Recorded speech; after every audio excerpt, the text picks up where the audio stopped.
حدیث نمبر ہے 618۔ ام المومنین عائشہ صدیقہ رضی اللہ عنہا فرماتی ہیں نبی پاک صلی اللہ علیہ وسلم ظہر کی پہلی 4 رکعتیں کبھی نہیں چھوڑتے تھے اور صبح کی پہلی 2 رکعتیں بھی۔ پچھلی حدیث بھی ہم نے پڑھی ہے نا، اس میں بھی یہی ہے کہ ظہر سے پہلے 4 سنت جو آپ پڑھتے ہیں، سنت موقدہ اس کو کہا جاتا ہے، ظہر کے بعد بھی 2 سنتیں۔ ظہر فرضوں کی جو فرض ہے نا، ان کے لیے نمازوں کا نام یعنی استعمال کیا جاتا ہے۔ فجر کے 2 فرض جو ہیں وہ نماز ہیں، ظہر کے 4 فرض جو ہیں وہ نماز ہیں ظہر کی، عصر کے 4 فرض جو ہیں وہ عصر کی نماز ہیں، مغرب کے 3 فرض جو ہیں وہ مغرب کی نماز ہیں، عشاء کے 4 فرض عشاء کی نماز ہیں۔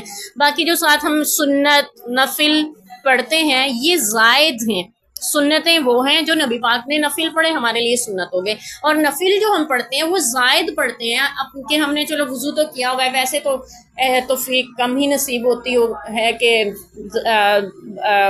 خاص طور پہ ہم نفلوں کے لیے وضو کر کے کھڑے ہوں اور نفل ادا کریں، لیکن اب وضو کیا ہوا ہے، مصلی پہ کھڑے ہیں، فرض ادا کیے ہیں، سنتیں پڑھی ہیں، چلو 2-4 نفل بھی ساتھ پڑھ لیتے ہیں۔ نفل کا مطلب ہوتا ہے زائد یعنی اضافی نماز، اضافی نفل۔ آپ صلی اللہ علیہ وسلم کے پاس ایک شخص آیا، اس نے عرض کیا اللہ کے رسول، یعنی دور سے آیا، لمبی حدیث ہے، اسلام قبول کیا تو اس نے عرض کیا اللہ کے رسول مجھ پہ اب کیا واجب ٹھہرتا ہے؟ تو آپ صلی اللہ علیہ وسلم نے اس سے فرمایا تھا 5 نمازیں ہیں، رمضان کے روزے ہیں، یعنی یہ ساری باتیں آپ نے ہو رہی ہیں۔ تو جب 5 نمازوں کا ذکر ہوا تو اس نے کہا اللہ کے رسول ٹھیک ہے 5 نمازیں فرض ہیں، اس کے علاوہ کچھ؟ آپ نے فرمایا اپنی مرضی سے تم جتنے پڑھنا چاہو۔ تو پھر اسی طرح روزوں کے بارے میں بھی رمضان کے روز اس نے کہا اللہ کے رسول اس کے علاوہ، فرمایا اپنی مرضی سے تم رکھنا چاہو۔ زکوٰۃ کے بارے میں بتایا، اس نے کہا اللہ کے رسول اس کے علاوہ، آپ نے فرمایا اپنی مرضی سے نفلی دینا چاہو صدقہ۔ تو یوں آپ نفل نیکیوں کی بھی تلقین فرماتے رہے۔ تو نفل نمازوں کا اہتمام اپنی مرضی سے آپ جب چاہیں کر سکتے ہیں، اس میں کوئی ممانعت نہیں ہے۔ جب وہ واپس پلٹا اس نے کہا اللہ کے رسول، یعنی کچھ ایسے الفاظ دہرائے، خدا کی قسم نہ میں اس میں زیادتی کروں گا نہ کمی کروں گا، یعنی یہ نہیں ہے کہ 5 نمازیں فرض ہیں تو میں 10 فرض کر لوں گا، یا رمضان کے روزے فرض ہیں تو میں 1-2 مہینے کے اور بھی فرض کر لوں گا، یا رمضان کے پورے مہینے کے روزے فرض ہیں میں آدھے مہینے کے، نہ تو کمی کروں گا نہ زیادتی کروں گا۔ تو آپ صلی اللہ علیہ وسلم نے جب وہ لوٹا، آپ نے فرمایا جس نے جنتی دیکھنا ہو اس کو دیکھنا، یعنی نفل نمازوں کا تو اہتمام کروں گا۔ تو اس حدیث سے ہمیں پتہ چلتا ہے نفل نمازیں آپ جب چاہیں جتنی چاہیں جہاں چاہیں پڑھ سکتے ہیں، سوائے مکروہ اوقات کے۔ حرمین یعنی مکہ میں کعبۃ اللہ میں، وہاں پہ مکروہ وقت میں بھی پڑھ سکتے ہیں، وہاں پہ مکروہ وقت میں بھی نماز پڑھنے کی اجازت ہے، لیکن باقی آپ کسی جگہ پہ ہیں تو وہاں مکروہ وقت کے علاوہ جب چاہیں جتنے چاہیں نفل پڑھ سکتے ہیں، آپ پہ کوئی پابندی نہیں ہے۔ مکروہ اوقات کون سے ہیں ہمیں پتہ ہے ان کا؟ کل جب سورج طلوع ہو رہا، جب غروب ہو رہا ہو، اور